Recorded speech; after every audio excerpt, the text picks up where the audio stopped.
Hi, my name is Karen Horn, and I'm a licensed clinical marriage and family therapist here at Worcester Youth and Family Counseling Services in Berlin, Maryland. Today, we're going to talk a little bit about the five love languages.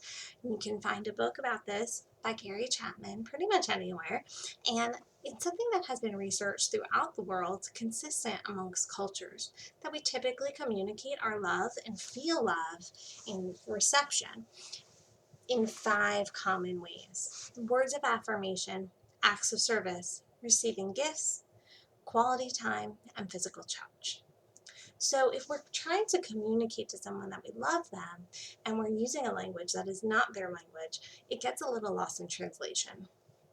By understanding somebody else's love language, we can show them love in a way that's actually going to work for them, where they're going to feel it, and then you're going to feel appreciated and loved in return, knowing that you made that impact on them. It also helps someone if they know what your love language is, because when you're showing love in a way that's maybe a little more natural to you, they can recognize it, at least logically, as you showing love. So, what we're going to talk about today, we're going to use this wonderful image from Pinterest. It's always Pinterest. um, as a representative of the five love languages. Let's see if I can hold it straight for you here. So, words of affirmation. The example they give is your coffee is delicious. Words of affirmation is about giving compliments, verbal compliments that express love and appreciation. It's really helpful to particularly show through your language and your words that you empathize with someone, that you know who they are, accept that person, and understand them as they are. That will really make someone feel loved whose love language is words of affirmation. It will be particularly painful for this person to not feel recognized or appreciated, to experience a lot of non-constructive criticism. And it is very helpful to hear sincere apologies after conflict, to speak words that build security in the relationship. For someone who is acts of service, you could see in the coffee example, I made you coffee. It's an act. It's something you're doing that's thoughtful and putting in effort and is considering the other person's needs. It's something that takes a burden or a responsibility off of the other person. So instead of making their own coffee, they already have that taken care of for them. That would be an example of acts of service. Washing dishes, doing chores, just doing some of the things that they would have normally been doing instead of them will be very helpful for this love language or anyone feeling it. It's very difficult for someone whose love language is acts of service if their significant other does not follow through on behavioral changes that they've said they were going to do. It's particularly hurtful for them. So making sure you follow through is very important when your significant other or your child has a love language of acts of service. Quality time is another one. Oh, skipped receiving gifts here. Receiving gifts. So with the coffee example, here's a coffee. You go buy a coffee for someone.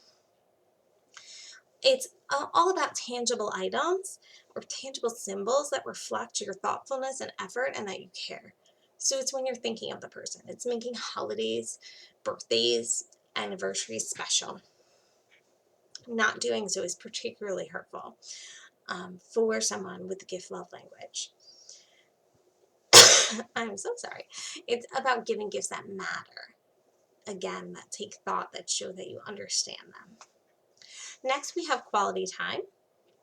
So for quality time, it's really important to have undivided attention and be really focused and in the moment with that person. An example is, let's go get coffee. Being able to sit together, drinking coffee together, having eye contact, using active listening, setting the phones aside, setting any screens aside. That's particularly helpful for someone whose love language is quality time. Planning trips together, dates, all of that is particularly helpful. Then we have physical touch. An example here with coffee. Physical touch is very cute. Let me hold you like a coffee. So one of the thoughts, especially on a cold day, one of the thoughts here is it's very important for someone whose love language is physical touch to provide them with non-sexual touch that reinforces your presence. It's the long hugs. It's the caresses, on the shoulder when you're walking by someone. It's being able to quickly be like, oh, I want to hold you, and showing them that through your actions.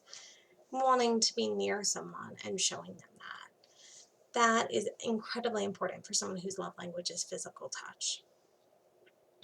Cuddling together in bed might be a good example of what to do after conflict to kind of heal that, and making sure that you're not giving affection only through sexual touch or in cold ways would also be very important for someone whose love language is physical touch.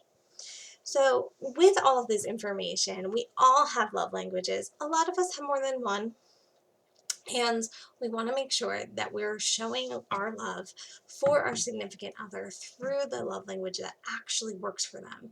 Otherwise, they know you care logically, they might understand that, but they're not going to feel it. They feel it through their love language. So, just so that your efforts don't get lost in translation, make sure you show your love through their love language. And it's the same with our children. We can show them love through their love language, and they will feel loved even more. So I hope that this helps you in your relationships to help you shine. And I hope that you can apply this to your self-love as well. We'll have another video about how to apply self-love languages so that you can love yourself better too. Stay tuned. Have a great day.